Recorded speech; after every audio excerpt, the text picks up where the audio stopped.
Good morning students of 10th class. बेटा कल हमने इस लेसन का स्टार्ट किया था और इस लेसन के अंदर अब हम 19th सेंचुरी को डिस्कस करेंगे जो 1815 से स्टार्ट हुई और 1914 तक चली। इस सेंचुरी के अंदर जिसको 19th सेंचुरी के नाम से जाना जाता है वो अपने आप में बहुत पॉपुलर है और यहाँ पर क्या क्या चीजें, कौन कौन से फैक्टर्स ऐसे हैं जो इसके अंदर डिस्कस किए गए। तो यहाँ पर हमने सिल्क रूट के बाद जो सबसे बड़ा इस लेसन का first and the important topic है सिल्क रूट, उसको हमने कल डिस्कस किया। मैं आपको पहले बता रहा हूँ सिल्क रूट बोर्ड के पॉइंट ऑफ व्यू से बहुत इंपॉर्टेंट है, उसे आप बार बार पढ़िएगा। उसके बाद हम बात करते हैं 19th सेंचुरी की। In the 19th century economic, political, social and cultural technological factors interacted in complex way. 19th century के अंदर जो economical factor, political factor, social factor, cultural and technological factor, ये जितने फैक्टर्स हैं ये जो इंटरेक्ट हुए आपस में और इंटरेक्ट होने के बाद ये सेंचुरी अपने आप में क्या बन गई, कॉम्प्लेक्स बन गई। It change the society and reshaped in external relations immensely.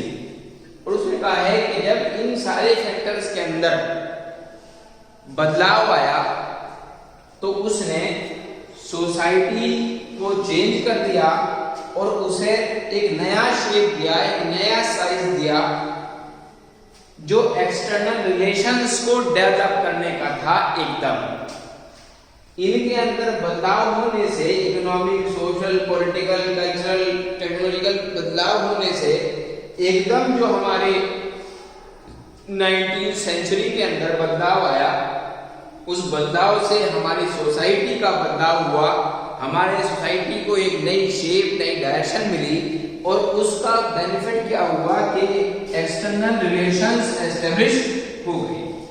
External relation means कि हमारा एक कंट्री का रिलेशन दूसरे कंट्री के साथ डेवलप हो गया।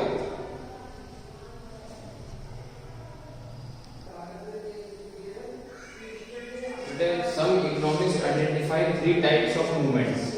अब 19th सेंचुरी में मैंने आपको बताया कि इकोनॉमिकल चेंज भी हुआ, पॉलिटिकल चेंज भी हुआ, सोशल चेंज भी हुआ, कल्चरल भी हुआ, टेक्नोलॉजिकल एडवांसमेंट भी आया।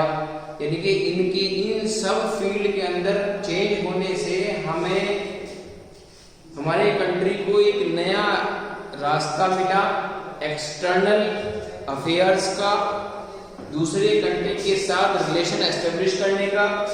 और यहाँ पर बहुत से इकोनॉमिस्ट ने उन्हीं फ्लो को, उन्हीं मूवमेंट को, उन्हीं चेंजेस को जो इंटरनेशनल स्टेज पर हुई थी, इकोनॉमिकल स्टेज पर हुई थी, उनको यहाँ ऑब्जर्व किया है। वो कितनी तरह की हैं? 3 तरह की हैं।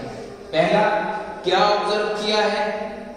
The flow of trade in goods, specially cloth and meat. यानी कि इतनी सेक्टर्स के अंदर से, इतने फील्ड के अंदर से जब बदलाव आया तो यहाँ पर सबसे पहला बदलाव क्या था कि जब हमने ट्रेड स्टार्ट किया कमोडिटी के अंदर, और जो स्पेशल कमोडिटी कौन कौन सी, क्लोथ और मीट के अंदर, तो जब ये बदलाव आया तो ऑटोमेटिकली हमारा फ्लो ऑफ ट्रेड बढ़ गया। दूसरा क्या बदलाव आया? The flow of labor due to migration of people in search of employment। अब वो लोग ऐसे एरियाज से निकलकर दूसरे प्लेसेस पर जाने लगे इस सर्चिंग में कि हमें एम्प्लॉयमेंट मिल जाएगा, और वो लोग अपने घरों को छोड़कर दूसरी ऐसी जगह जाकर बस गए, रहने लगे जहां पर उन्हें एम्प्लॉयमेंट मिल गया। तो वो लोग ऐसे लेबरर के रूप में वर्क करने वाले लोग जो अपनी बर्थ प्लेस को छोड़कर ऐसे प्लेस की सर्चिंग में निकल पड़े कि जहां पर रोजगार भी मिल जाए, एम्प्लॉयमेंट अपॉर्चुनिटी मिल जाए और वो वहां पर रेजिडेंस भी अपना करने लगे, ऐसे लोग माइग्रेट हो गए। उसके बाद the movement of the capital for short term और the long term over a long distance. अब एक तीसरा बदलाव ये भी आया कि जो इन्वेस्टर्स थे, जो हमारे यहाँ पर कैपिटलिस्ट पर्सन्स थे, उन्होंने जब हमने यहाँ पर इकोनॉमिकल चेंज देखा, सोशल चेंज देखा, पॉलिटिकल चेंज देखा, टेक्नोलॉजिकल चेंज देखा, तो उन्होंने अपने यहाँ की अपनी कैपिटल को इन्वेस्ट करने का तरीका बदल दिया। उन्होंने ये डिसाइड किया कि ये देखना पड़ता है कि पहले लॉन्ग टर्म और शॉर्ट टर्म दोनों इन्वेस्टमेंट में कौन किस में बेनिफिट है। ओवर ए लॉन्ग डिस्टेंस, अगर उन्हें लगता है कि शॉर्ट टर्म इन्वेस्टमेंट करके हमारे पास रेट ऑफ रिटर्न ROI आ सकता है ज्यादा, तो वो फिर शॉर्ट टर्म में प्लानिंग करने लगे इन्वेस्टमेंट की। और जहां उन्होंने देखा कि अगर हमारे कैपिटल का इन्वेस्टमेंट लॉन्ग टर्म के अंदर ज्यादा आ सकता है और हमें रेट ऑफ रिटर्न ज्यादा मिल सकता है, तो ऐसे इन्वेस्टर्स जो हाई क्लास इन्वेस्टर थे, ज्यादा कैपिटल को इन्वेस्ट करने वाले थे, उन्होंने लॉन्ग टर्म के अंदर इन्वेस्ट करना स्टार्ट किया। और जो छोटे कैपिटलिस्ट पर्सन्स थे, यानी कि जो कम पूंजीपति लोग थे, उन्होंने शॉर्ट टर्म के अंदर वो इन्वेस्टमेंट करना स्टार्ट कर दिया। अब वो इन्वेस्टमेंट जो है वो with in the limitation of the domestic country भी है और with in the out of the limitation of the domestic country, यानी दूसरे कंट्री के अंदर भी है। जो कैपिटलिस्ट पर्सन्स थे हाई क्लास, उन्होंने अपने यहाँ भी और दूसरे कंट्रीज के अंदर भी लॉन्ग टर्म के लिए इन्वेस्टमेंट करना स्टार्ट कर दिया। और ऐसे कैपिटलिस्ट लोग जो शॉर्ट टर्म के लिए ही कैपिटल को इन्वेस्ट करते हैं, उन्होंने अपने डोमेस्टिक कंट्री के अंदर ही उसका इन्वेस्टमेंट स्टार्ट कर दिया।